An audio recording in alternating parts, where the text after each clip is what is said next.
your domain is -1, 1, 2, and 3. Okay, your range is 1, 4, and 9. Okay, this brings me on to another idea here, which is called the codomain. And I'm going to tell you what that is here. It's 1, 4, 9, apologies, 9, and 16. So your range are your actual outputs, okay? So I'm just going to write that over here for range. Actual outputs. Whereas your codomain are your possible outputs. Okay, so these are the ones that are actually being mapped to, but you can see here you've got a 16 that's left over and it hasn't been, okay? So that's the difference between range and codomain. Now, yeah, you could be asked if a relation is a function, okay? Now I'm going to be out of space here with this. This is just a little introduction. I might do this. I might put up an another video. Well, no, we'll let it be long. But if you just anything you need to take down now, take down of that. So that's just a short introduction, and I'm going to just explain then how you would tell something's a function or not. And I'm going to do an example of a question. Okay. So again, anytime you want, I know maybe you've been told not to get in touch with teachers over Easter, but I don't mind if you have any questions on that. I am here to answer them. If you take any of that down, and I'm just looking for, sorry, my wiper. So I'm just going to take the top bit off, and I'll leave down here. Okay, I'm going to take this all off. I'll leave the mapping diagram there. And up the top, I'm just going to talk about how to show something's a function or not. So, right. So you could be asked if a relation is a function, or it could give you something and say, show that this is a function or show that it's not a function. Okay. So to show a relation, that's the word they call for, I suppose, all of them that have x, y's. A relation is a function. There's two things. Okay. The first is that no two couples, okay, no two couples can have the same input. Okay. And that's the number one kind of reason why something might be a function, if there's two couples that have the same input. So if I just bring it down to this is a function here, x squared is a function. You can see that, and I'll give you the second point, but you can see that, look at these couples, and you can even look, sometimes it's easier to look at them as couples, that none of those couples have the same input. Look, all their inputs are different, okay? So a situation like this could be, if you open up, page 231, and just have a look at the very first example of a mapping diagram, and you've A, B, C, D, E, F. And you can see you have a situation of B is going to E and F. So that is not a function. Now, a really simple way of me remembering it is, and I'll just do a tiny sketch of them. A, B, C, D, E, F, just to show you what they're talking about here. So A, went to D. B went to a really badly drawn E, and B also went to F. Okay, so that is not a function because, and C went to F as well.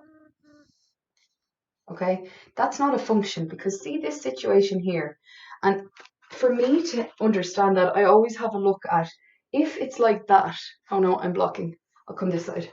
If you have a situation like that, if you pull your left hand out and have a look at that, if you have a situation like that, it's not a function, okay? So it's like a sideward V kind of thing. That is not a function because you've got this input going to that, this input going to that.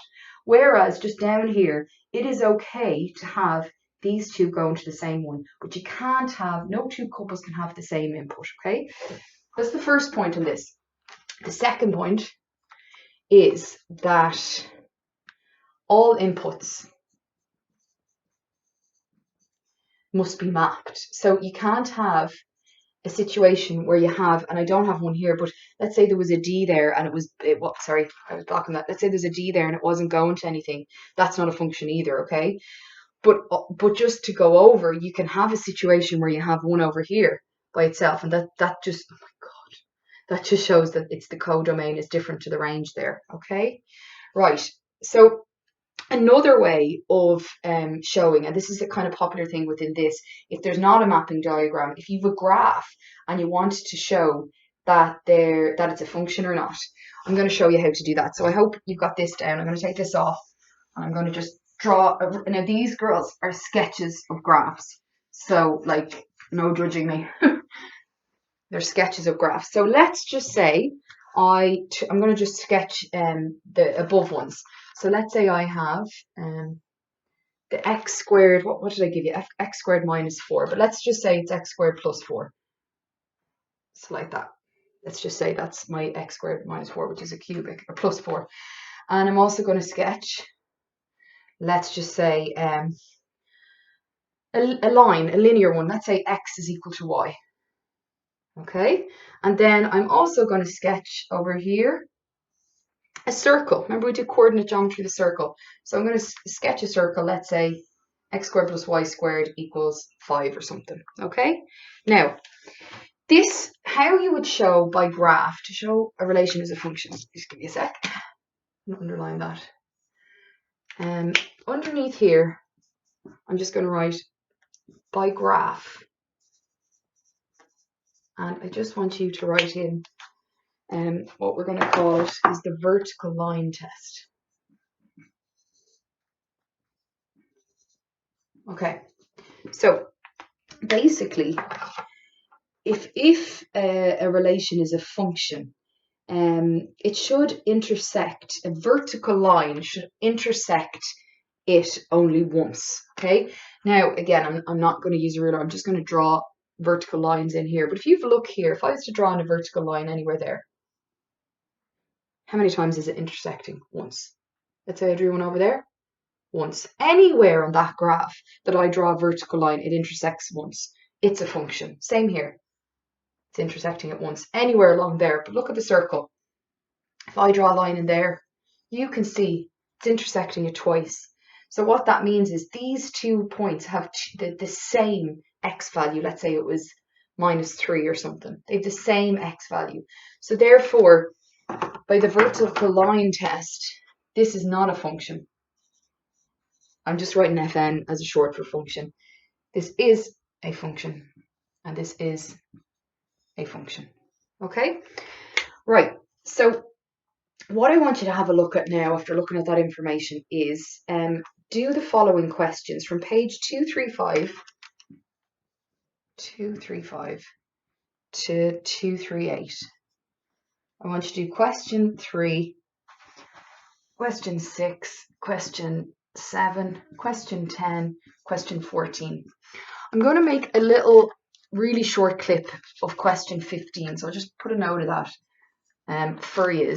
I'm not going to put it onto this because this is already 16 minutes, so I know I said I'd be condensing into 3 videos, but maybe if I'm doing a particular question, I'll just put that into a separate video, just because so these aren't really long. So that's my introduction to functions. I hope I've covered everything. Yeah, so if you try them, oh, that should be 15, and any issues with them, please let me know. But this is, as I said, this is a topic that you've seen before, but we're just, all that stuff there's not that much new stuff. And the vertical line test you wouldn't have seen before, but the other is kind of just going over it, but it is important stuff to know. Okay, hope you're all good.